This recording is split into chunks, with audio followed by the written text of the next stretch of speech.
Welcome everybody. July Talk of the Town. Golly, it's almost August. I know. It's We hard were to just imagine. talking about how short summer has been for all the kids. Sorry, that are going to kids. School. Yep. It's inevitable. just around the corner. You have to go back to school. Bands are back in. Yep. Football's Football going to should be be kicking starting. up. Yep. Yep. The heat is certainly here, but that's all right. Texans are in full swing in training camp. Yeah. So football is in the air. Yeah, that's it. You know, the Just a couple Astros of aren't weeks. doing worth a darn right now, so we might as well get started Hey, we with have football, something right? to look forward to. Yeah. Just fast forward a couple weeks. Well, thanks for joining us. This is our morning Talk of the Town. We do every other month. In addition to the evening ones we'll do. So if you're not joining us now, well, you can always watch it after the fact, or join us in the evening next month when we do it. Yeah, so grab a cup of coffee and let's sit in and got let's my have a let's have a World's great greatest dad. let's have a great conversation talking about about- our community and things that are on your mind and things that are on my mind, and Yeah. we'll have a great discussion. And we did get a bunch of questions. We appreciate y'all for submitting all those questions. We're going to start going through those in just a minute. We kind of broke them up into categories that infrastructure and streets and businesses and housing and things like that. And to be honest with you, I rarely see most of the questions before today. I think I saw 2 yesterday, and that was it. Because I really like to kind of answer these off the cuff and be real, authentic, and not have canned, answers and all that kind of stuff. At the same time, if I don't know something or we don't have an answer today, we are dedicated to getting those answers back to you. And that's the whole intention of this platform, is to answer any and all of those questions to the best of our ability, and to make sure that you all, as the community, have everything that you need, that you're getting answers to the questions, things you're curious about any topic whatsoever. So we're big fans of it, especially in this virtual format where we can engage with people in real time. So as you're watching this, if you have questions or follow-up questions, put them in the comments, and we're happy to take those on as well. Right. But to kick off, I know we're going to talk a lot about streets, rehabilitation, and things like that. We just had a council meeting on Monday, Right. And we had some pretty big agenda items related to streets. Do you want to go through those before we get started? And we've been talking about this for the last several months now, about our stair-step plan, if you will, on addressing some of our a lot of our asphalt streets. Yep. Yes, we have concrete streets in certain subdivisions that need some to be addressed as well, but I'm really going to primarily focus on the asphalt roadways that are out there right now. And so we have different ways that we're addressing the problems that we have out there. We have just single contract through the city that we will go and get the contractor together and go and rehab certain streets. So we have budget for that. We budget for that, and we have dollars assigned for that. And I'll just tell you, we go back 11 years ago in our pavement condition index. So in 2014, before anybody that's on the council now was on the council. Sure. Okay, and we did a condition index, and it even said then that we needed to be spending about $4.5 million a year to maintain and keep up with what's needed. Yeah, just to maintain the current. Just to maintain Pavement the index, current pavement index. Yep. Okay, council chose to spend $1 million a year. Council chose to spend $1 million a year, not 4.5, Yep. but $1 million. So And less than so- 25%. So every single year falling behind. Right. Council today is, we had $1 million a couple of years ago. We increased that by $500,000 last year. We're increasing that by another $500,000 this year. We are systematically getting more dollars moved into that in order to keep up, with our pavement. So that's kind of where we are there. So we have a contract. And that's money that has to come out of the general fund. It's a general fund expense. You're right. Correct. You can't just materialize Well, it. I mean, and you're not gonna go necessarily and I mean, we could go out and with debt. Yeah. I mean, we could go with debt and do a massive streets program of and it would be considered capital maintenance or capital repairs. So it can be done through debt. but is that the prudent Right. fiscal policy, to do it that way? Sure. And so there is a line. There is times where you might issue some debt because that repair is going to last 20 years. And so, but you have to be careful when you go and do that. Right. So it's a financial policy. It's a financial tool that is available if you want to go do it. Right now, council has chosen, let's don't do it that way. Let's go a different route. And Cash so, out. yeah, cash as we go, right? And so, so Monday night, we've had a long-standing partnership with Brazoria County, years and years. It's probably 35 years, maybe longer. Wow. That we've had an interlocal agreement with them. Everybody that lives in Brazoria County pays a road and bridge fee, Right. to the county. as a part of your taxes to the county. Yep. And the county then partners with the city and says, we need to move some of these dollars back in the city limits and help you with some roadways. So they have asphalt. They don't have to do that. They don't have to do that. Right. That money could go elsewhere in the county. Sure. But our county, being responsible, being a good partner to all cities, they bring those dollars back into the cities. It could be in Albany, it could be in Manville, Iowa Colony, Lake Jackson, and the like. Our various county commissioners work with us along with their engineering department, and we come up with a certain number of roadways and miles and lane miles and that type of stuff each year. So Monday night, we approved our interlocal agreement for this year to rehab several roadways, and we've been talking about it. We get a lot of phone calls about veterans. Veterans, yep. As an example. So veterans from Magnolia to Bailey is going to be rehabbed. So here's how that interlocal works. The county has manpower, equipment, and the know-how to do the roadways. Which we don't keep which on staff. We don't keep that type of equipment on staff. Right. It's very expensive to Yep. buy, Very specialized. plus the crews to do it. So our street crews are really pothole repair. Yep. Hot patch. And hot patch and maintain to get to a rehab. Yep. Okay. And so, so we come in, we're going to have the county do that. We buy the material. So that's the partnership. We go buy the material, and in fact, we buy it through them. Right. So we get their because buying power. Their buying power of buying asphalt, because countywide, Yep. all of their roadways for the most part are asphalt. So their asphalt budget is huge. Yeah. So we're able to capitalize on their buying power. We spend a little over $500,000 in asphalt. In addition to that, a lot of these asphalt type roads, well, all roadways, but asphalt specifically, all roadways have a sub base. Yep. So underneath the roadway, and the road and the driving surface is only going to last as long or as good as the the sub sub-base. base is. Yep. If you have a sub base problem, so if you have an open ditch and you can see it starting to, I call it wash out or Yep. or fall apart Or on it's the bulging edge, on the sides, or it's so the sub base is collapsing and it's pushing out. So Yep. in addition to that, one of the things that took a little bit longer in getting this interlocal up and running is we want to make sure that as we're milling the top Yep. off, Yep. that we are truly doing sub-base repairs. So along with the interlocal and along with the asphalt buy, we had a purchase with a contractor that's going to do the sub-base. The county really doesn't do a lot of sub-base either. Sure. They just do mill and overlay. where and where go that to you it. grind off the asphalt Right. and either repurpose it or Yeah. put new asphalt down. It's actually a pretty cool machine that does it all. Yeah. That hot mix, as long as it's good. It just gets rehabbed or Recycled. rehashed and Yep. reused and back in. They'll bring in asphalt to mix with it, new asphalt to go back in, and so they're able to do those actually fairly quickly. I don't have the exact start date. I know I signed the agreement yesterday. The judge has to sign the agreement.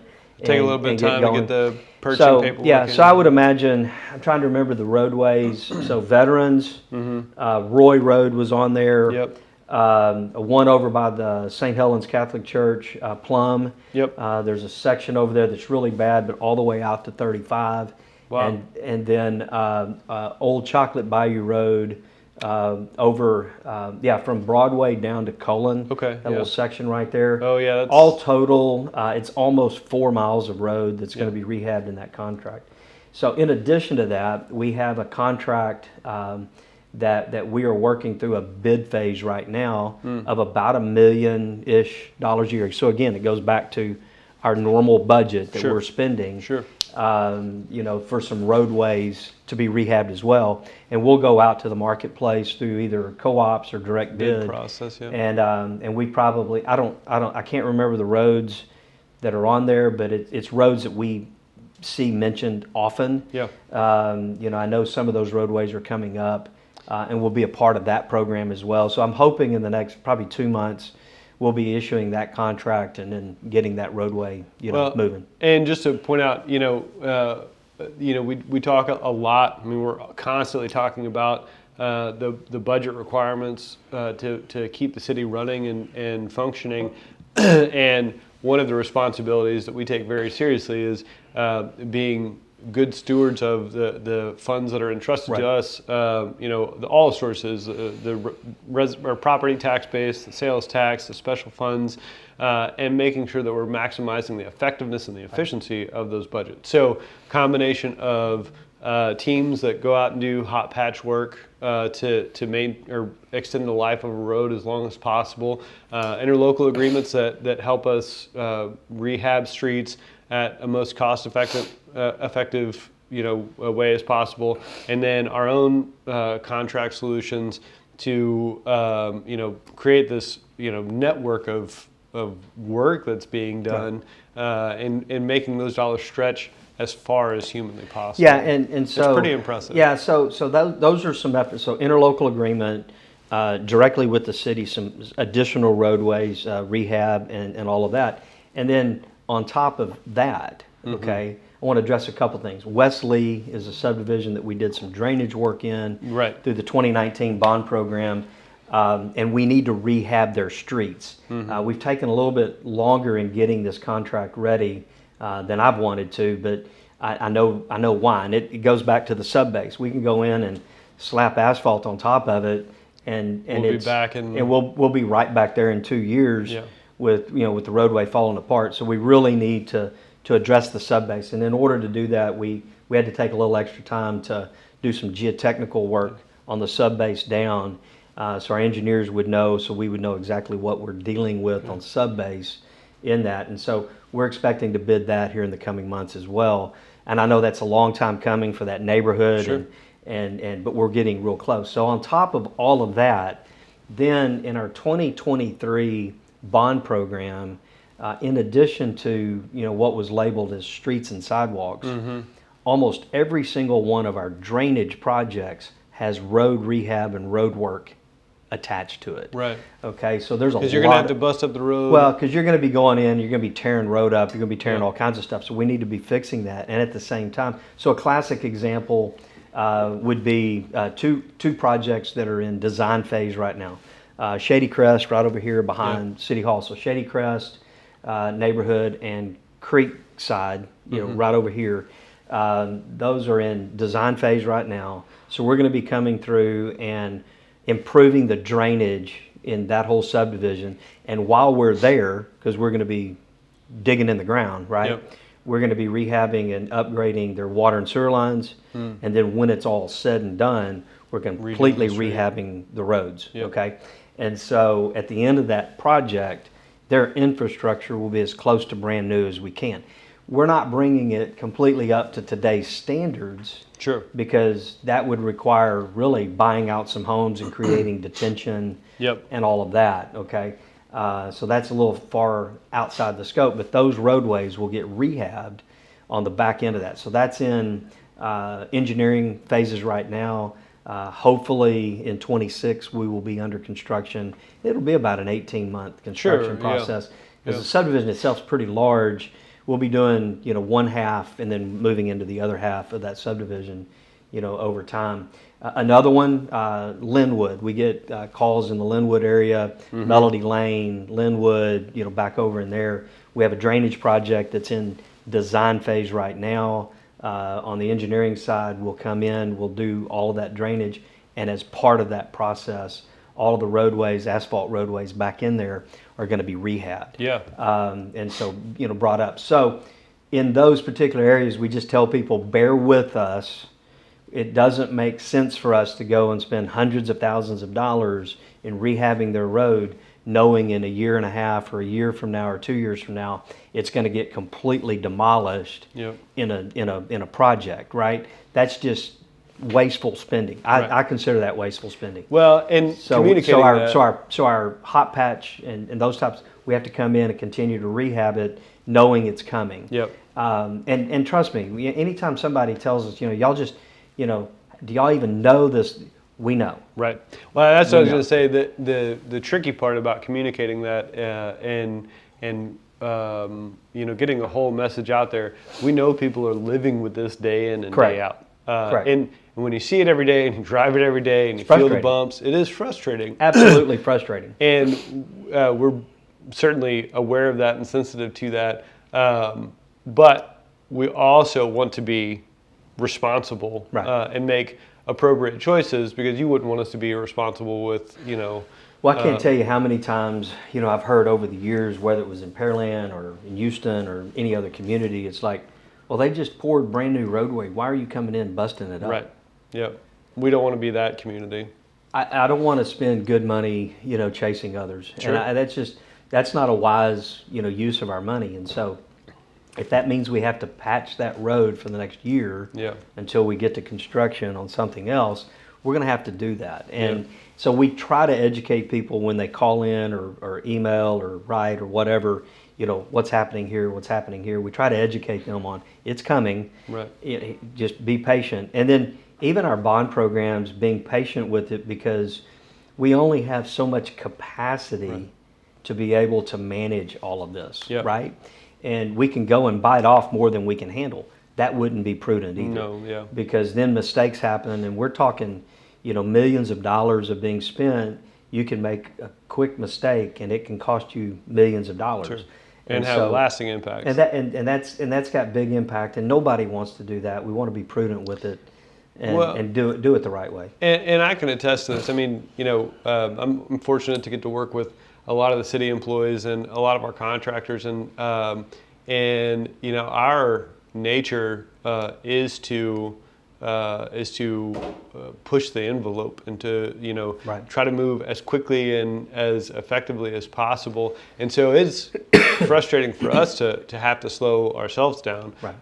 The reality is we have to move at a sustainable pace, for the budgets and the projects and things like that. So it's, for the people that are out there frustrated, I would say it's frustrating on our end too sometimes when we can't move as fast or do as many things as we want to. And I think part of it is, people don't know what they don't know. Right. Okay. Yep. And I've said that. I live by that. I say it all the time, in meetings, and a lot of times I'm reminding myself that people don't know what they don't know.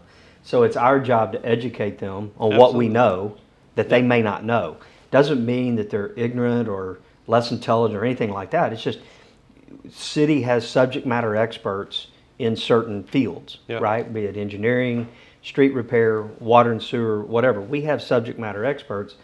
The average person in our city just isn't a subject matter expert on how water distribution works. When I talk to new employees, one of the things that I like to tell them is that, and this isn't unique to me or something that I coined, but they're going to forget more about the jobs that they do than your average resident will be able to retain or absorb. And the same is true for our internal employees as well. They have a focus in their area of expertise.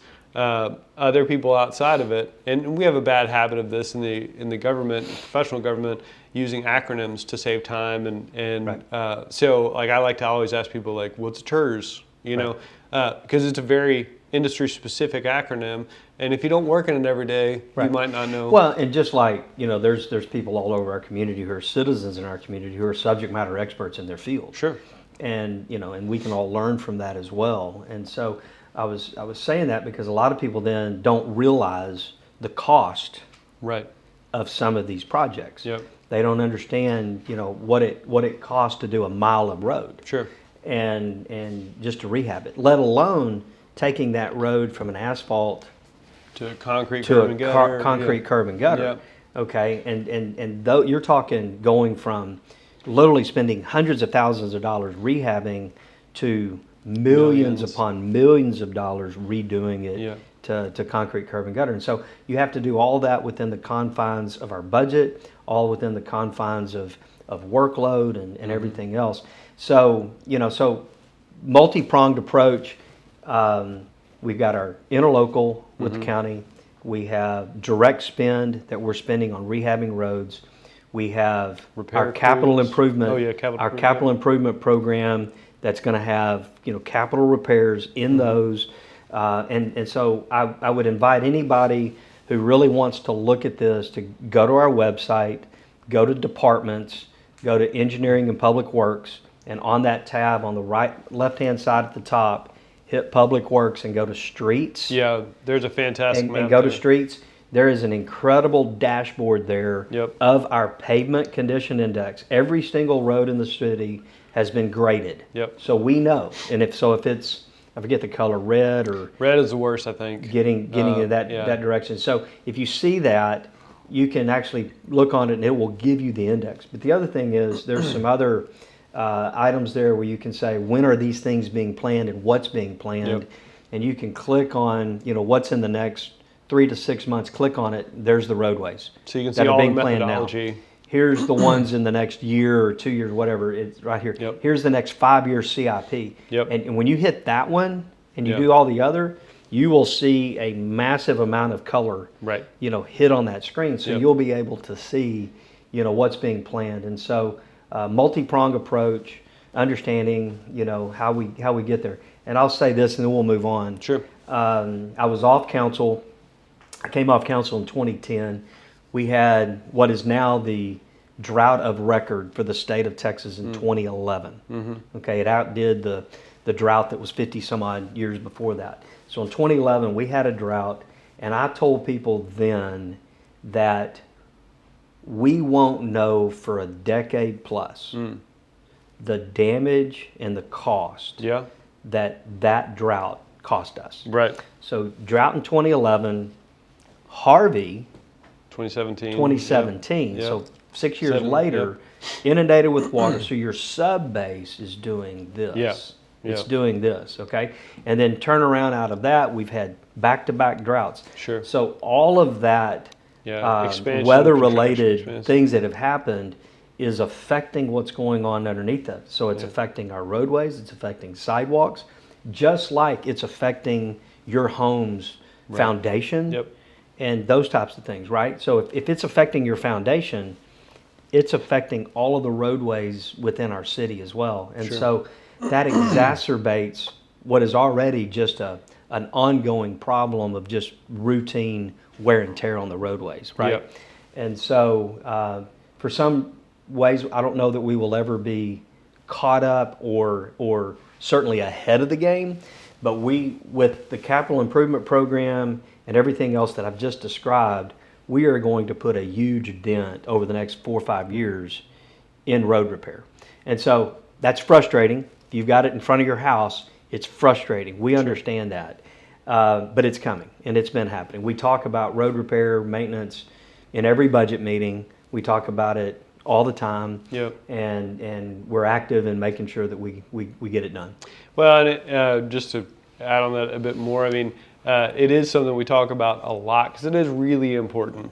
And more basically than that, when we talk about the continuity of essential city services, what the government is responsible for, if you don't have streets, you don't have transportation. Right. You don't have a path for emergency services to get to your house Right. to respond to calls, right? Right. And so it is something that we invest heavily in, we talk a lot about, we take very seriously, and something that we're perpetually chasing. I mean, we're constantly evolving how we look at transportation and maintaining and supporting that. It's funny, and then we'll move on to do the questions, but I say it's funny. I walk in the mornings about 3 miles. I'm on Pearland Parkway, and this was maybe a year ago. It might have been late last fall, but I'm walking, and there's a sinkhole. So there's manhole, sewer manhole, and sidewalk around it, and the dirt around it. I mean, it's gone.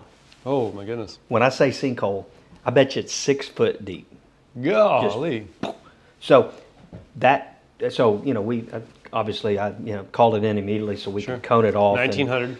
Yeah. Call it in so we could get it coned off and for safety reasons somebody didn't walk off into it, including me. Yeah. And the manhole was just as solid as can be, which is what it's supposed to be. Sure. But all the dirt around it, and so it goes back to that's what's happening underneath the surface. You don't see that, but that's the movement of dirt and everything that's going on underneath. And of course, repaired and got it done, repaired the sidewalks and got it back together. But from a safety standpoint, so how many of those happen through our community that we have to divert resources and time and attention to go handle an emergency situation? Yeah.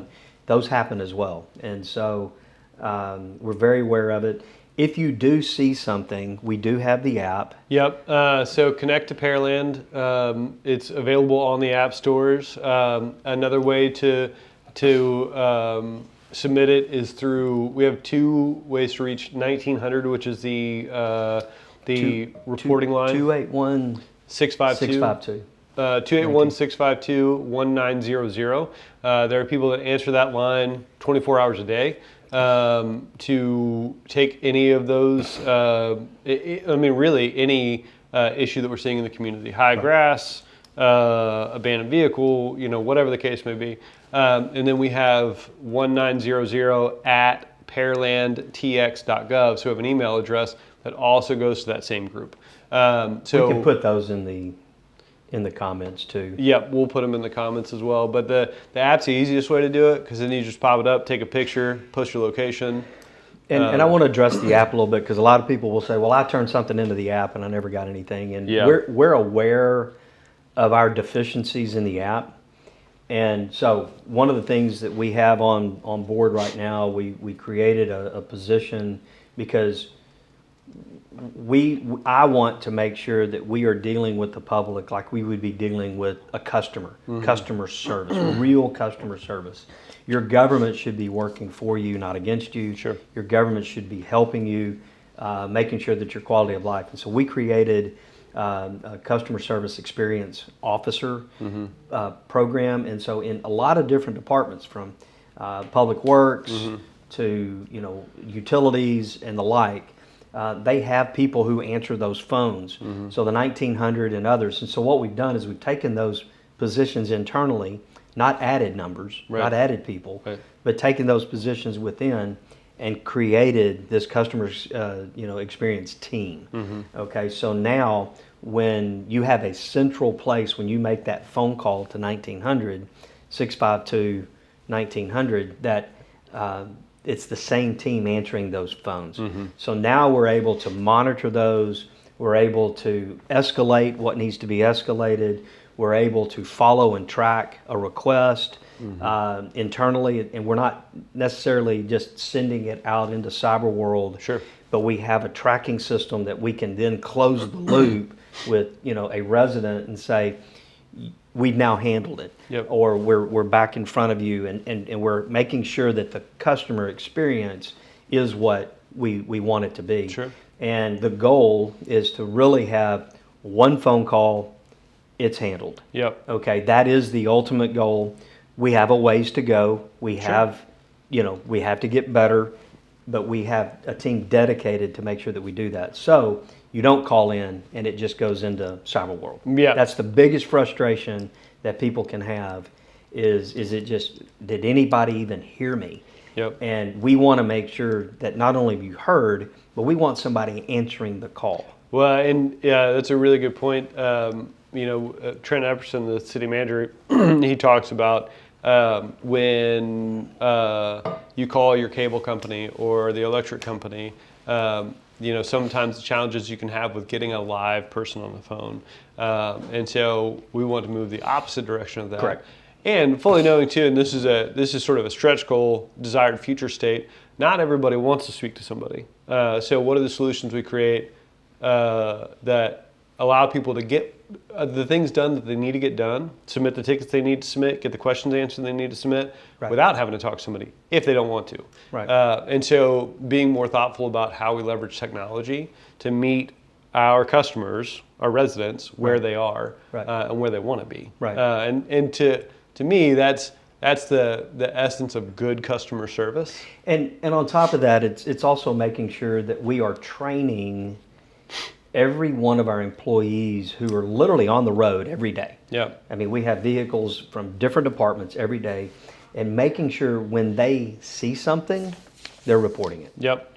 You know, and so you know, I think a lot of times residents they're waiting for somebody to just see it and it happen. Yeah. You know, and instead we encourage our citizens to report things. Sure. At the same time, we need to have that training where if somebody's driving and they're on their way to a job site or whatever, and they see feel a something, pothole or boom, yeah. they report that right there. So it's the sooner it's reported, the quicker something's going to be handled. That's the goal. Yep. And so, and I'll tell you, I mean, we're human and we're not perfect. We're imperfect people, but at the end of the day, the will and the want and the try is going to be there. Sure. To make sure that we have things better. So, Well, and that brings up a really good point. You know, a big part of that we've been developing, and it's still in its fledgling stages, just like the customer service initiative that we're working on, but a people-first approach to customer service. And it seems intuitive, it's very simple, but we wanted to give real life to it and say, you know, we have standards for customer service, but in everything, if we start with the lens of we're people dealing with people, correct. we can make every interaction more effective and a better experience for everyone. And so that's our goal, is to remember the human element and to put that front and center in everything that we do. Right. And so hopefully you and the community start to see, I mean, you have been seeing that, but our goal is to make that more prominent in everything we do. Yeah. Getting to some questions? Let's do some questions. Okay, so we broke these kind of up into segments. Sorry, I got to get my eyes on. Oh yeah, I forgot my glasses, so I might have to borrow yours. Hold this out here a little bit. We'll start with roadways, infrastructure, construction. Yep. First question, Rick Weishaupt asked, when is the city going to become proactive on infrastructure? Roadways have to crumble and become riddled with potholes and ruts before they're even considered for repair. Problem, they budget the repairs for years later. I suggest anyone that has their vehicle damaged by Pearland roads to file a claim with the city. And then there was a follow-up on that about Shady Crest, the Shady Crest roads. I think we kind of sort of answered this in our... I think we've answered both of them. Yep. And we're far enough behind Rick that if we were to just go, and we would probably have to pour $10 to $15 million all at one time into doing what you're requesting to do. That would require debt to do it. And voter approved debt, and probably voter approval to make that happen. And even then, we're talking asphalt streets, and you're not going to get your 20 years out of it. Right. So that would be fiscally irresponsible. Now, at the same time, with the stair-step approach of using our interlocal with the county, increasing our budget each year, and with the CIP program that we've got going on, the goal is in 5 years we can do very similar to what you're talking about. And so if you have a better, more effective way to do it, I would welcome you to come to council. Yeah, we'd love to hear new comments, new ideas. And hear about it. That would be awesome. All the heads that we have in Pearland are better than just one or two. Yep. And so if you have a better way of doing that, come and be sure to, I mean, you're active on social media. Yeah, we love community I'd love engagement. to have you at a meeting and share your exact solution to making this happen in the confines of a budget and the budget constraints that the state has imposed on us. Because even what I'm talking about would be busting the voter approved rate, and you're talking about raising rates to the tune of 10 cents. Sure. I don't think our citizens will vote for that. Well, and if they didn't vote for it, I mean, the ramifications of that would be So again, we didn't get into this problem overnight. right. I'm not going to sit here and blame others. Yep. But it is what it is. And you can't fix it overnight We either. have not spent enough on road repair Yep. over time, Yep. and we're paying for it. So there's a dedication to make that happen. Shady Crest I've addressed. Yep. That is in design phase right now. In fact, I brought I did bring the 2023 bond program schedule. Let me look at it real quick, because I know Shady Crest is in that. Woo! Small. Design, okay, they're anticipating the design to be completed about a year from now. Okay. And so that means. So Barbara Carson, question about Shady Crest. Yeah. So that means construction in about a year. Which does mean, I mean, if it's worse enough, I mean, we'll do some patching Yeah. until we get to that, but that is on its way. Right. Next one was from Holly Conrad. She said the Pearland side of Melody is awful. Potholes practically as deep as Yeah. your tires. Friendswood side is great. Pearland side needs help. Yeah, and I think that's one that we addressed Yeah. that it's going to be Linwood. part of the Linwood drainage project. Yep. That when that's done, the roads back in there are all going to be rehabbed as well. Perfect. Let's see. Next one is from Ariana Mena. She said, when will the city fix the potholes on Max Road? Yeah, I'd like to know a more specific time and date. That's one we'll have to just Follow up on. with our team. Yeah, we'll write that one to know down. exactly. And if she could give us a better address, that would be good too. Because Or submit it through the app. That's Yeah. another great option. Make sure it gets documented with Public Works, because they go out and assess those based on severity and then prioritize potholes based on that and proximity location. Leonard Topolsky asked, why are we continually trying, so this isn't exactly streets, but it's construction related. Mm-hmm. Why are we continually trying to rezone the corner of John Lizer and Pearland Parkway and shove another strip center in there?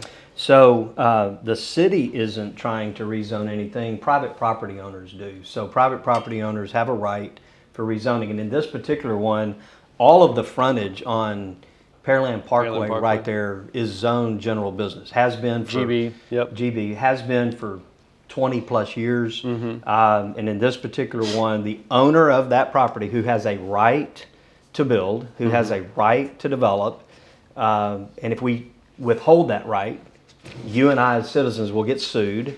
Yep. And we gotta we pay will for that. and we will lose that suit. Yep. We will end up paying for their development, Sure. and they'll get to keep their land. So, in this particular one, they were asking for a few more feet of depth on their zoning. They own all of that land there. They own everything behind it. So they were asking for some of the portion of their land that's zoned residential. Oh, that falls just outside of the commercial. Just to go a little bit deeper, Yeah. so they can actually do what they're planning to do the right way. In order to stop building in our community, it would require the community, the city, the taxpayers, to own every piece of land in town. That's borderline socialism. Yeah. Well, I'm not in favor of that. Right. I am in favor of private property rights, but what it would take, it would be about $700 to $800 million to buy all the land. yeah, that's a chunk of change. And I think that's not very prudent. Right. to Well, do. and that doesn't even consider the ongoing long-term maintenance of. Yeah. Well, so most people don't 1,500 know what they acres. don't know. Yep. What I find interesting is people want their property left alone, their house left alone. They get mad at their HOA, and then they turn right around and they say, well, we don't want you to develop either. Right. Yeah. We live in Texas, and people have individual property rights. Sure. They have a right to ask. Doesn't mean that we always grant. Right. Say no to a lot of stuff. Yeah. We say no a lot, and Yeah. our staff internally says no a lot. Yeah. Even more than what shows up at council. Than whatever shows up to council. And so, but if somebody wants to push forward with a zone change, they have a right to do that. And I would encourage anybody to go and watch the meetings where those conversations are had, because they are very informative, and some of them pretty dang entertaining, if I do say so myself. But I mean, that's your local government at work, and it's really powerful stuff. And so all of that is public record, and you can see every single one of those situations unfold. Okay, so current and future projects. Melanie Boyer asked, if I remember correctly, from a conversation about a year or so ago, Harkey is on the future plan for widening at least up to Magnolia. Will that be a 100% TxDOT project? I'm hoping they leave all the oak trees intact and perhaps construct sidewalk in place of the trail. It's a good question. So, Melanie, great question. Glad that you're tuning in again this month. Always great to hear from you. So, I did pull the bond program. That was in the 2023 bond program, and I think the engineering design work on that project is slated in the upcoming budget season. Okay. In the upcoming fiscal 26 timeframe. I think the completion of that engineering is probably sometime in 27, and then you'll see the roadway. Awesome. It is not a TxDOT project at all. Oh, so it's all local? This is all part of our bond program, so it's 100% City of Pearland. We are upgrading from Broadway to Magnolia, the roadway to be 4-lane, curb and gutter, taking in those ditches into curb and gutter, box culverts. Your question about the trees, we'll have to get the scope exactly of what's being incorporated. Yep. But I agree with you. I certainly would love to see and make sure that those large oak trees on the west side of the roadway will be maintained and kept. Well, and we do have on all of those projects, both infrastructure and trail projects, everything that goes through an urban forester that goes through and provides, what can be kept, what has to be removed. Typically, they're invasive species that are removed first, Yep. And then there's mitigation if they have to take anything else. So, And the trail that's over there right now, so most of our roadways, so this is actually going to be, it's a drainage project and a road project, very similar to what I talked about, part of the capital improvement program. And so most of our roadways incorporate sidewalks, usually a 10-foot shared use path. Yep. I'm not in favor of bike lanes being on the roadway, but all of that's usually incorporated. I would need to get the exact scope, Melanie, so we can get it to you exactly. But the trail that's running over there right now is part of the West Oaks HOA. That's not a city trail. That belongs to the HOA. I need to see if any of that's being incorporated, and then the rest of your question, talking about tying into the Marys Creek and the city's trail system, we just need to look at. I know in those particular cases we do want to do connectivity to our trails. I just need to see what's planned in that area for our Parks and Rec. Okay. Yeah, but a great question. Yeah, great question. And more to come on it. Next two questions that I have on here, they're actually both regarding Alameda and Broadway. First one was Val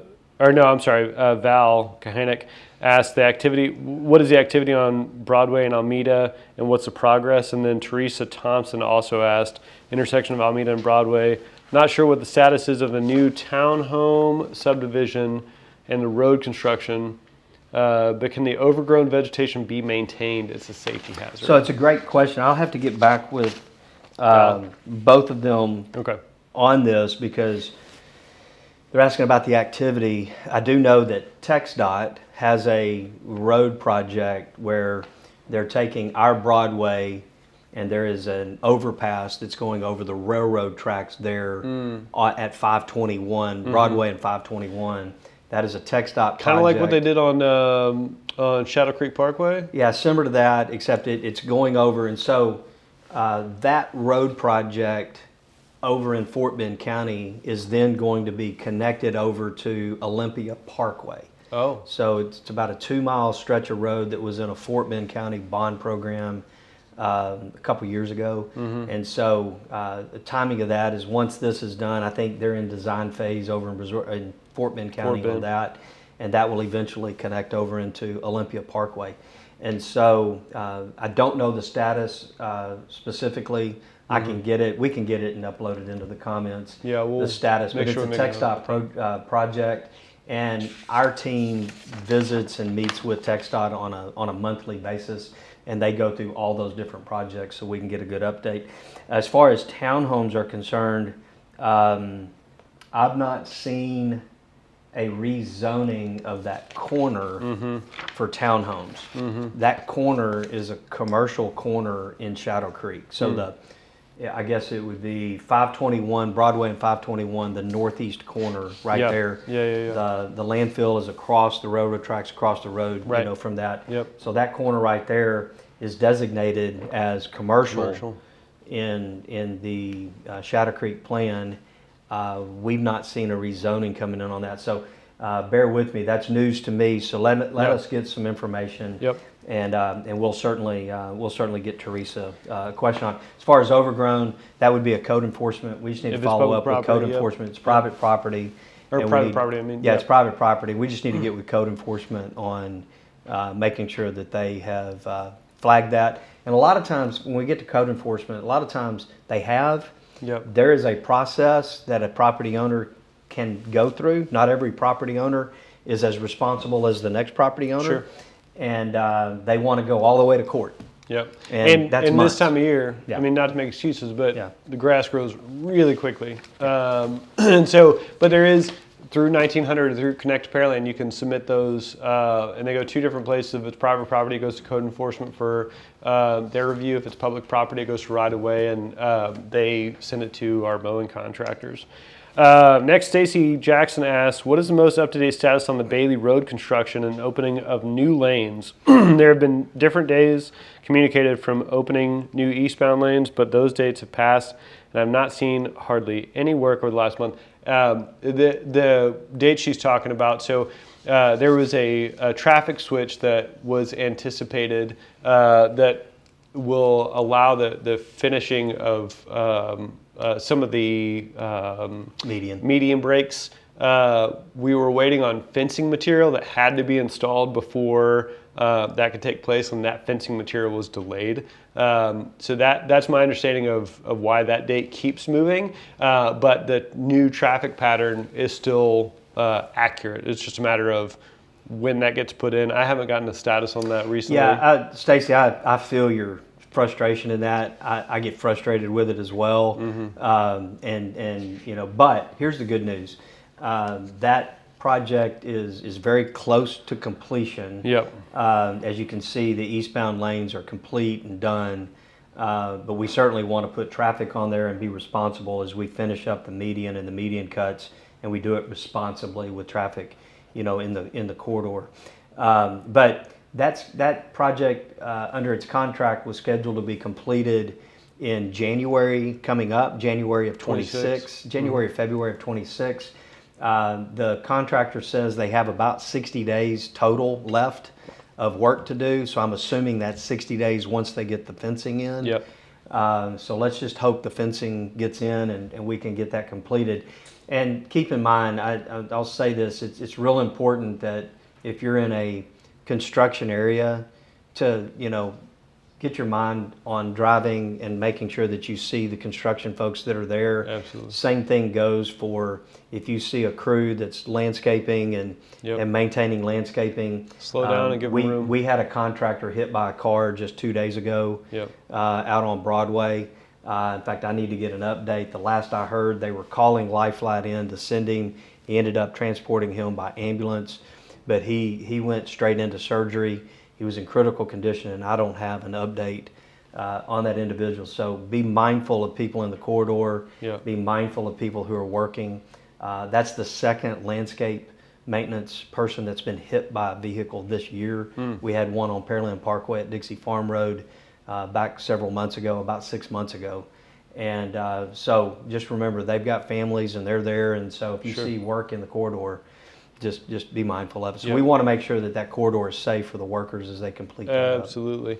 And on Bailey, one more thing, the biggest part of that traffic change is there would be a left turn entrance into the rec center. That's temporarily closed until they finish this last section.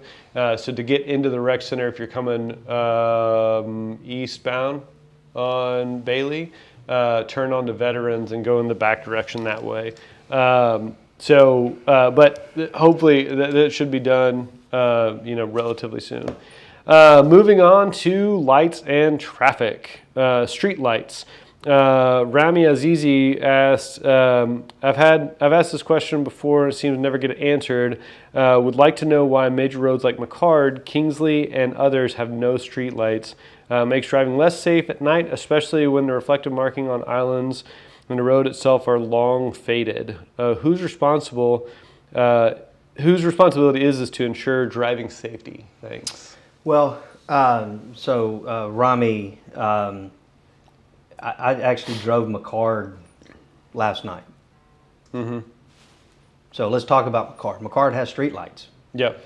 Okay, there is a section of McCard from Country Place to Stone Road where there's less street lights, but there are street lights. Mm-hmm. Now, it is my understanding that CenterPoint, who installs those street lights, Yep. has a problem with their facilities in getting those street lights up and running. So the Okay. short answer on the responsibility, most of the time, the majority of the time, is CenterPoint. Is CenterPoint. As far as Kingsley, I would like to know where on Kingsley, because there is a portion of Kingsley South that is not in the city. That would be the responsibility of CenterPoint And the and county. Brazoria County in order to make that happen. And so we do have an allotment of streetlights that CenterPoint has for us each year that we can use. I would encourage you to call the 281-652-1900 number.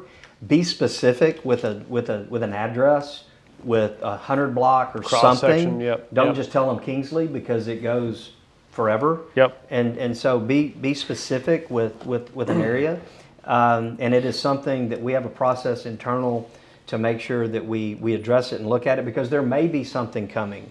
There may be a project in the works where on the back end of that project, street lights will be installed. So make sure that we do that. And really, ultimately, driver safety is up to you. And so if you feel unsafe on a road, you could potentially find another direction, but also just making sure that driver safety is up to you.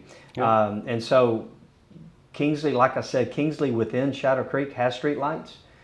Kingsley South, you leave the city and you're in the county. Mm-hmm. And so that we can request to the county, but ultimately that's the county theirs, yep. and CenterPoint to make that happen.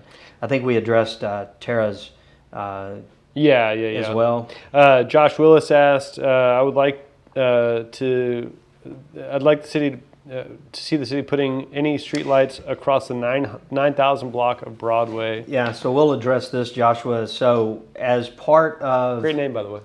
do what? It's a great name, by the way. Yeah. Whatever.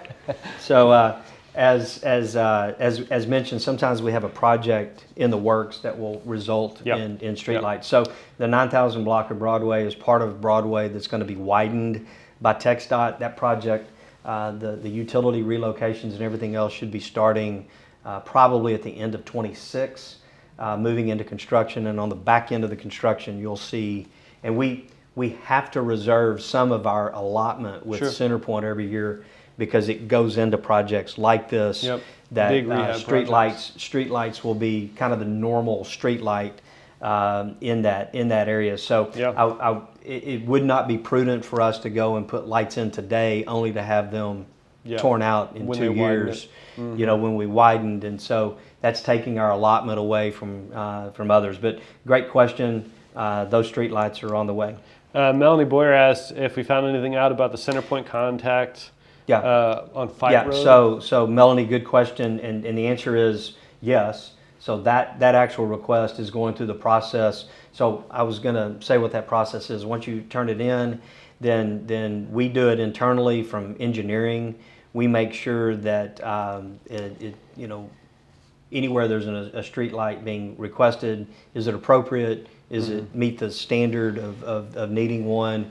Is there something coming, in the near future that's going to handle it versus doing it now? We answer those questions internally, and then we make those requests to CenterPoint. Let's make a note, if we would. Sure. I know our customer service experience officer heads up that process. So let's ask Yvette where that particular request is, because I And did then ask we'll her. send that back to Melanie. Yeah, I did ask her, I think it was last week, Okay. where we were on that. And we can get an update and get that back to Melanie. Ross Trusello, this is on, we're moving to traffic lights now, so stop and go things. Ross Trusello asked, what is the plan for 518 Broadway's traffic issues? Seems this has been an issue for a very long time and nothing being done, just gets worse every year. So Broadway 518 is a long road. Yep. Okay, so I'm assuming he's talking about from 288. That's what I would suspect. You know, to moving McLean, east. Yeah. So Ross, we probably ought to send you to the project page that TxDOT has, but TxDOT is in the process of designing Broadway to be widened from 288 all the way to the Old Town Site or McLean Road. It's going to be done in 2 phases, but they're going to be working simultaneously together. That project is about a $160 million project that the state is spending in our community. It's going to be taking everything from out there now, from what most of it is 4 lanes to 6 lane divided. 4 lane open ditch to 6 lane curb and gutter. 6 lane curb and gutter. It's going to have shared use path on one side, 5 or 6 foot sidewalk on the other side, median throughout, standardized median, and all of that. So upgraded that section to be, if you drive over on 35 Main Street, it's going to be something similar to that. Sure. You know, if you just want to know the look, you can go over there and you can kind of take a look at it. So to say nothing's being done, obviously there's a lot of works. To get these things funded is not an overnight process. You have to get in line and work with TxDOT in order to work that. And there are 2 big chunks, 288 to Cullen and then Cullen to effectively McLean. Right. And the 288 to Cullen is funded through design or close in design. But both sections are in design. The eastern or the western portion of it is very close to completion. Yeah. They're now working on the utility relocation design. That's right. That's right. Right And now, so- and the city is responsible for all the utility relocations for water and sewer. You can imagine we got to move them. Yep. That Gotta get portion rolling. by itself is being paid through our Economic Development Corporation, and it's about a $22 to $25 million price tag. So again, not a not a cheap way to do it, but ultimately that's gonna be so more to come on that as we get closer to the kicking that project off construction wise. We'll have a lot of information. We'll have a lot of information coming. And TxDOT's been a great partner with that. We work hand in hand with their information people to make sure that community is informed about that. But there'll be a lot of work going on there. Next one, Shannon Keene asked, the timing on the lights on McCard from Cullen to McCalla seem to be in demo mode. Also, Hatfield is falling apart from the dump truck. So, okay, so a Hatfield is a repair question. I've got McCard. Shannon, we've got to look at the timing of the lights on McCard from Cullen to McCalla. Again, I actually drove it yesterday, and the timing of the lights was, I hate to say it, and I don't have anything special in my truck. The timing, I hit every light. So, I drove right through. I didn't have to stop. Yeah. And that was last night about 7:30. And so when we get things like that, we do send them to our traffic operations. Yeah, so let's turn that over to traffic ops and find out if there's something going on. As far as Hatfield is concerned, let's look into that. If that was done by the county on that road, on that detention, that may be something we need to address with Drainage District 4. We need to probably pick up a little bit. Sure. Yep. Next one, these next couple questions I think are pretty straightforward, and then we have some odds and ends. Next one's buildings, businesses, and houses. Yep. Are tattoo shops allowed in Pearland? They are. We do have tattoo shops. I think to open a new one requires a conditional use permit, a CUP. Be honest with you, I haven't, trying to think in the last 5 years. Yeah, I haven't seen if I've had a CUP since becoming mayor, and I can't recall one. Yeah. We do allow them. We do have them. They just have to go through a condition use permit. Next one is from Matt Thies. He says, what is the ordinance on maintaining property? Commercial business and vacant lots. Seems like many of these properties are not maintained and eyesore. For example, behind the Starbucks and in front of the Shadow Creek High School. Yeah, so there is a standard, Matt, and what I would ask you to do is report it. When you see them, report it. We have code enforcement officers that, as far as budget is concerned, we would probably need to add 20 people to get to a level where they're literally driving the whole city every day, reporting everything. Yep. That's not prudent. So most of our code enforcement is done by complaints. So complain. Go to the app, turn it in, and code enforcement will see it. Ultimately, there is a standard for property owners to maintain their property. And when we see it, we do it. Now, I will say, the rain we've had this year versus the previous summers has caused growth faster, quicker, higher, than normal. So I think we're seeing it a little bit more. Same thing in our own esplanades and medians, and it's growing a little bit faster. And so if we have rain and we're not mowing, that exacerbates it a little bit. So Matt, just be sure to we'll make sure code enforcement has it, but make sure when you see that, turn it in. So. This one, Ian Varela asked, and I like this one a lot. Will there ever be a James Coney Island in Pearland? So that's up to James Coney because himself. Well, yeah, I guess. Give James a call. Yeah, give James a call. So, like, man, we don't have enough hot dogs here. Yeah. So the city itself, does not go out and recruit like a James Coney to come to our city. Our EDC works on what they call primary businesses. Big businesses. Big business. But to bring jobs here. And large development that would ultimately bring in those types of restaurants as well. And so what I would encourage is reach out to James Coney yourself, get your friends and neighbors who want to see James Coney, call them up and say, we want to see you, put a restaurant in Pearland. That's probably going to be more effective anyway because you're the customer. And that's how we get those types of restaurants. Yep, sounds good. And then Ronald Mayer asked, when will the Pearland Depot be open to the public? We're actually sitting in the depot right now. We're using it for studio space.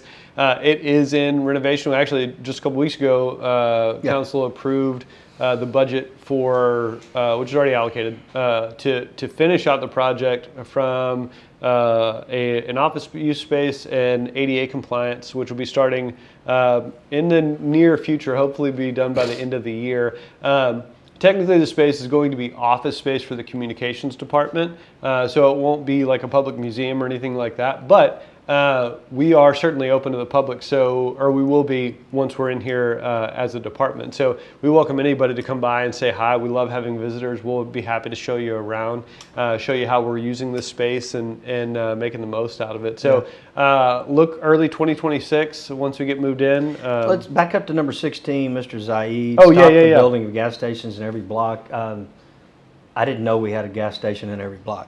Yeah, I wasn't aware of that. That's a little out there, but as far as that's concerned, I mean, we do. A gas station goes through a CUP process. There have been several over time that have been approved, but certainly not in every block. And there have been several that we have rejected. Yep. So I'm not sure specifically where you're talking about, but I'll also go back and let's talk about the Broadway 518 expansion project. There are 4, if not 5, gas stations in that corridor that are going away with that project. Because of the widening of the project, it's taking out it's an entire taking. And so you're going to have those removed as a part of that process. So I wanted to challenge in every block. I don't think we have one in every block. Yeah, sorry, I overlooked that one. On the housing front, David Steinberg asked, can we provide an update on the abandoned assisted living home on Business Center Drive? Yeah, so it's owned by a bank. The city doesn't own it. There's not a developer that owns it. Trying to remember the name of the bank, doesn't matter. The bank owns the project. It went back to the bank as a result of the developer passed away about 4 years ago. Had to go through all of the probate, had to go through everything, and the bank ultimately had to foreclose on it. Very sad situation. So we have had conversations with the bank, who is the owner, about some code enforcement issues. We've gone in and we've looked at the building and the whole thing. I actually need to get a good update on the status because they had about 30 days and they asked for about 30 days from when this meeting occurred to do several things. There's loose material. They needed to secure it better. They needed to fence it better. They needed to make sure weeds and those types of things were cleaned up better. But there's loose materials and all of that, that if we did have a major incident, major storm, it could be detrimental to the houses around it. Yeah. And making sure that we secure it. My concern long term is, somebody gets in there who's a vagrant, and the next thing you know, they've lit the place on fire, trying to stay warm, and Cause a hazard, and we have a real there's life safety, real bad situation that goes on. So we want to make sure that it's closed off. So that's the status of it today. It goes back into Ms. Tara, her question behind it. Yeah, she says we don't want that multifamily development on Business Center. And so, Tara, I'm going to be very direct. We do not have a multifamily project proposed for that site. Yep. Full stop. We don't have one. We had a developer come in, and we specifically told them we don't want a multifamily development. Full stop. Doesn't mean that somebody can't go out there and look at it with the bank and do those kind of things. That is private enterprise. That is private development working. To go to multifamily would have to require counsel. Right. There is no application in front of us. There has not been an application in front of us. Yes, a developer came in, and we sent them back to the community. You go convince the community, and we'll talk to you. Yep. They haven't done that. They've not moved forward. I don't even know the status of that contract. Right. But we have not received. I've received several emails this week, so this is perpetuating out in the Shadow Creek area. Sure. We do not have a project in front of us. Right. Full stop. Yep. And I mean that would be the limit of our abilities until something comes across. But to be anything different, it would have to come to council, right? So you stay tuned to public meetings. I mean, you can do just keyword searches on those agenda items and find out when they are, whenever they come back across, but it is in the private sector's hand for now. All right, so getting into miscellaneous questions, Kathy Brown asked, every day I passed, or I guess more of a statement, I passed by the flag at McCard and Country Place. It's getting to look like it's been through battle with ragged edges, and it appears to have dropped a few feet. Is this flag city property? Do you know whose responsibility it is to replace it? It's not city property. We've checked on that. Yeah, we checked on it. It's the Country Place HOA.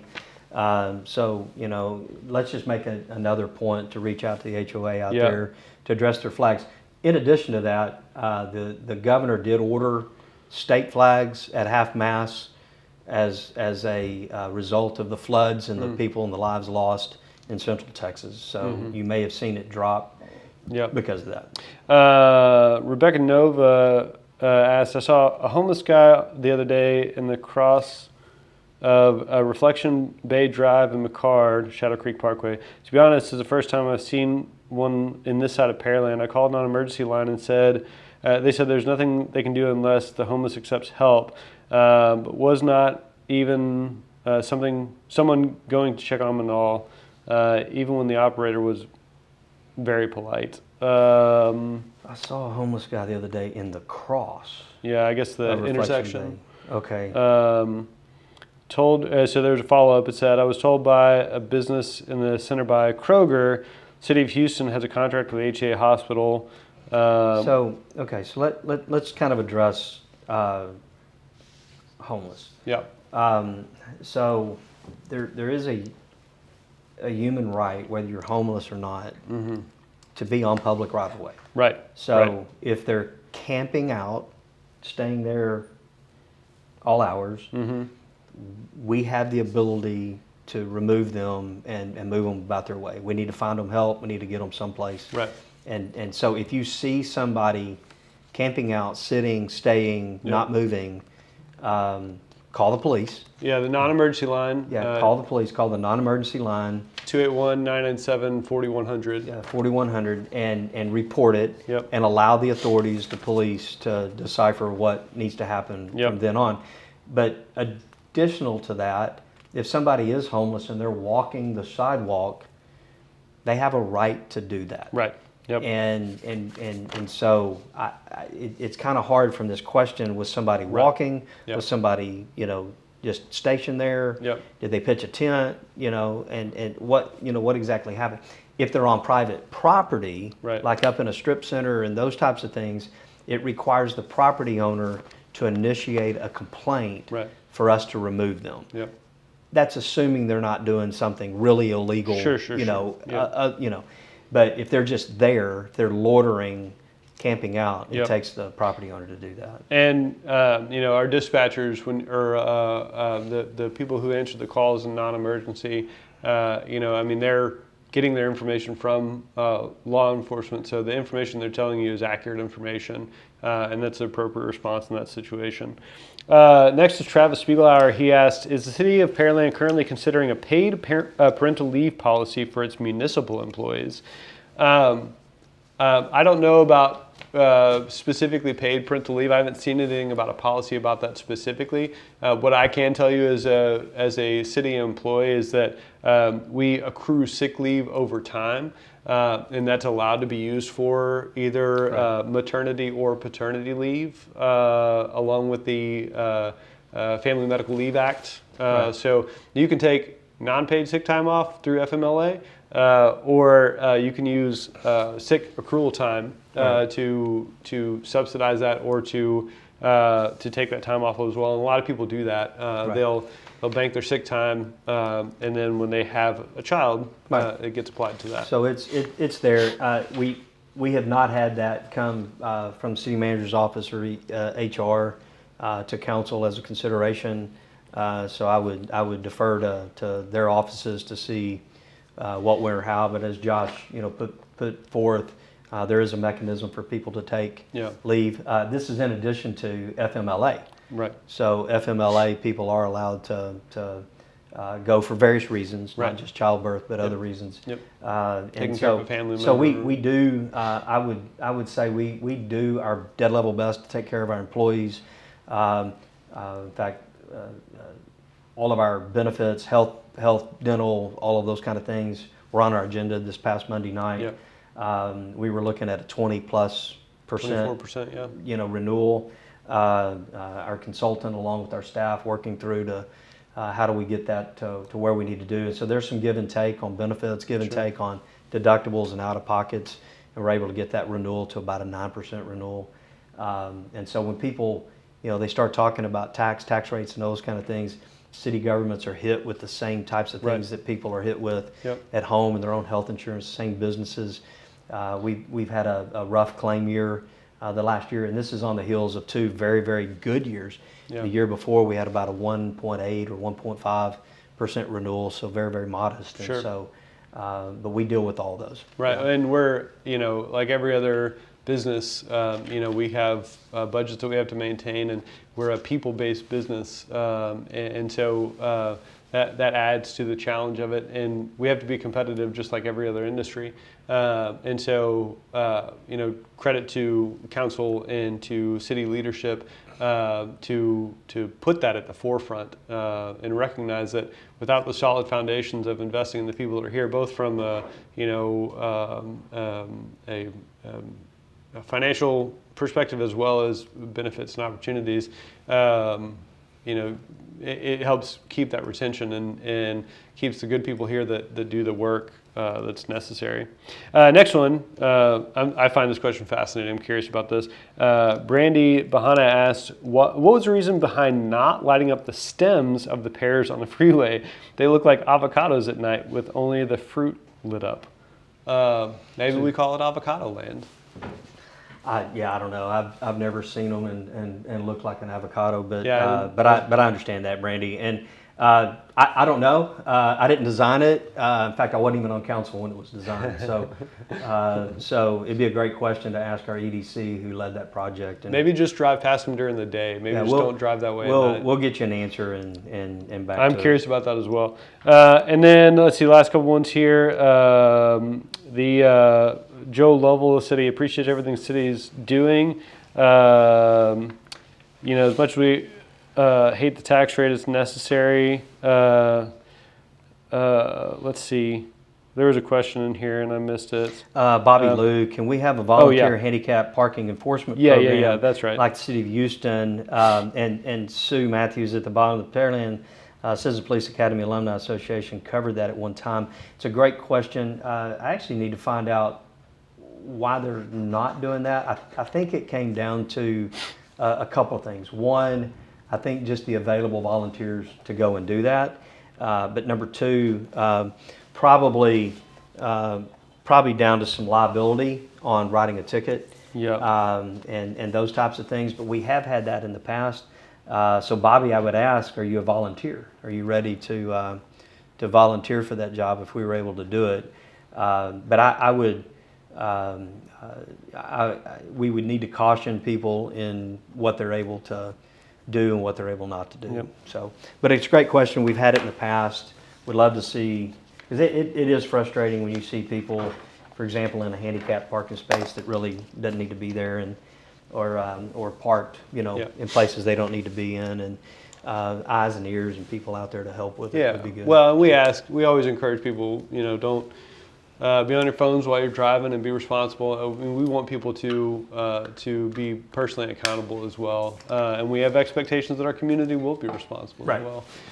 Okay, a couple quick questions that are coming through the live chat. Let's see. Hal McKinney says Miller Ranch Road between Broadway and Hughes Ranch desperately needs widening. Apologies if you'd already mentioned this. I don't think we've talked Miller Ranch. Let's see. Where's the question? It's at the top right there. Hal McKinney. Yeah. Again, it would be in our program of work. I have to get some specific question back, to him Yeah. as to what that time frame. Julian Bruce asks, Southdown Park still hasn't had the shade cover replaced. There's no excuse. I don't have an update on that. I don't know. Southdown, are we talking about the city park out there, or are we talking about That's a great question. an HOA park? Because we don't do 'Cause the there's a HOA park. I mean, they mentioned Southdown Park. Yeah. Let's ask them a question in the chat or in the thread to be specific, and we can get them specifically an answer. And say about excuses, I don't know that there's an excuse. Yeah. It may be that it's on order and we're waiting for it. So let's get a better answer so we can do that. Yeah. Another question from Hal McKinney up there. It says, part of me wonders with advancements in cell phone technologies is what if all roads were toll roads? Ooh, that's an interesting idea. Would that make funding projects more equitably distributed? Yeah, I'm not going to be in favor of that. But we kind of joke about it. Here's a point to be made. There has been conversations for quite a while now. Yeah. Not in the city. This is not a city conversation, but this is at the state and federal level of, instead of a gas tax when you fill up, is to have a vehicle miles traveled tax, VMT. Yep. Google it, Google VMT, Google vehicle miles tax, and you can see. So I'll give you an example. Somebody who is in an electric vehicle is They're not paying gas tax? They're not paying a gas tax. Yeah. So they're not paying into the system to Sure. maintain roads. Sure. And so back on, as far as funding is concerned, none of the gas tax money, none of those types of monies come to the city. Right. So when you go to the pump, that doesn't come to the city for maintenance and operations of our roads. Yeah. It can come to the city when we partner with TxDOT, because Right. that's where that money goes To the to transportation improvement plan? to do projects in our community. But those are big capital But projects. it's not going to be a source of funds for us to For maintenance. repave or maintain roadways. Right. Let's see. Keith asked, is the Roy Road replacement scheduled yet? We talked about that. No. That was that's part of the Brazoria County plan. Yeah, that was approved on Monday night. Yeah. So that's in that program of work, along with them. Pam, thanks for joining us again. She asked, why do they not tap down the asphalt when they throw it in potholes? because it rolls over. We've actually, I can tell you that they do. They have a special machine it's a vibrating compactor. So they cut the hole out, dig all the old asphalt out. They put down a hot patch mix and then asphalt on top of that, and then hot patch that again. Or a spray on top of that, and then they run over it in a number of directions with a compactor. Let's take that snippet. I'd love to. Who put that? Pam comment? DiMartino. So Yeah. Pam. So let's go back into Pam. Get Pam's email address from Yeah. her. I'd like to take that whole comment and get that to Yvette. Yep. And probably Public Works. Yep. To provide a real detailed answer, but a great question. Yeah. And it's not my bailiwick, and so I'd like to give Sure. you a good answer for that. Tara Taylor asked, when will we get better cell service on the west? She said side. Its end. Yeah. You can barely get internet out a signal. We don't control cell service in town.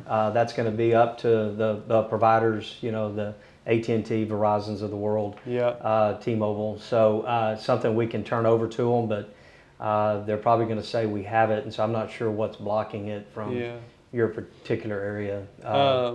Eric Vernado asked, what about the section of McCarr between 288 and 521? So that would be Shadow Creek Parkway. They're talking about the lights. Yeah. So nothing but intersection lights. So we actually have a project in that corridor, 288 to FM 521, through our TERS. You mentioned TERS a while ago, Tax Increment Reinvestment Zone. Now you know what that acronym is. And so we actually have a project in that corridor to upgrade with some sidewalks as well as some street lighting. Awesome. I don't have a time frame on that. I apologize, Eric. We need to get you a time frame on that and what our plan is. But it's relatively soon. So Tara Taylor said we need more gas stations on 2234. Again, that's driven by the market and private investors. If the market demands it and if people see opportunity, they'll bring it up. It will go to council for a CUP. They do look at density of gas stations, just like we do with car washes and things like that, within a radius of that area. We've not had a request for one. We've had a request similar to recently. James Coney. If we could have a James Coney gas station, that might work well. But I don't know. It'd be private property investment. We've had some other auto-related businesses on the corridor recently, but nothing from a gas station. So. Joe, is that all the comments? That last comment is directed to the multifamily. Sure. Yeah. But that's it. That's everything that came in. That's it. Thank you all for engaging today and asking the questions. Any of those that we need to follow up on or anything that comes in, we'll make sure to follow up on those. And of course, we'll be back next month too. So if you think of something, you're like, you can save it and we'll ask you next month, or reach out to us anytime. Yeah, a couple things. First, always come with your questions. I appreciate the questions. I appreciate the candor. I hope you appreciate the candor back. That's what this is meant to be, is just an opportunity to have a dialogue and interaction, engagement with our community. Don't assume we know certain things. Sure. Don't we're assume we pretty don't know. dang smart, but bring it to our attention, and if we know, we know. If not, it's something that we can work on. But a quick safety tip we mentioned, we kind of made joke of it at the very beginning. School's starting back soon. Oh yeah. So that means your school zones are going to be activated here in the next couple of weeks across our community. I don't know the exact, with kids not in school anymore, I don't know the exact dates that schools start again, but in Pearland ISD, we have schools. We have schools in Pasadena ISD, and we certainly have schools in Alvin ISD. And so I don't know the exact start dates, but when you start seeing those flashing lights and those kind of things, remember, we've got our youth that are coming back to school. So let's be cognizant and just mindful of our school zones and the traffic laws and all that kind of stuff. I was going to say, I encourage you to make sure you review the rules around bus stopping etiquette when you're required to stop a bus. And so if it's a divided If Versus it's road undivided, median, you're not required to stop if you're on the opposite side. But be mindful of those because not everybody understands Right. what the appropriate thing is to do there. When in doubt, I mean, don't try to pass a bus when it's stopped and has its when its flag out or stop sign out. But the police department has great content around when you need to stop and what the rules are on that. So that's a great tip. Yeah. So, and I'll just finish with this. It's a privilege and an honor to be the mayor of a great city like this. We have great staff. We have incredible citizens. We have a great community. Engaging like this can make it better. We want to make it better. So it is a privilege and an honor to serve you every day to be the mayor of this city. I get to brag and cheerlead, our city as the community of choice in the greater Houston area, and it's a privilege to do that. Do we have warts and challenges and those types of things? Of course, because we're human and we have things that we have to work on. But we have a great team in place from city manager's office to city council, great department heads and great citizens, great employees across the spectrum of our community that care deeply about the people that we serve. And so it is important that we do that. And you heard me mention earlier, customer service, customer experience officer. You are our customer. You're not just a voter. You're not just a taxpayer. You're not just a citizen. You're a customer. We provide services for you, and we want to be cognizant that just like you walk into a store and you're met with a cheerful face and you get you may not be able to buy there. You may not be able to find what you need. True. Sometimes the answer that we have you might not like, but we want to be able to deliver it and talk to you and have that level of respect that you would get in any retail or restaurant service establishment, your doctor's office and the like. Yep. That is our goal. That is our experience that we're striving for because it's people to people business. Yep. And so we want to make sure, right, people first. We're putting people first, whether it's internal or external. Yep. And so we thank you for just joining us today and having a chance to visit with us this morning, and the interaction has always been great. Very well said, and we certainly do appreciate you. And stay tuned. Keep up with public meetings over the course of the next month or so because we're going into budget season. We've already had some of those conversations. We have another one coming up on Monday. Fascinating time to understand what your local government's doing for you, and I'm sure next month we're going to be talking a lot about that and what all shakes out of that. So exciting times here. Thank you all for joining us, and we will see you next time. Very good.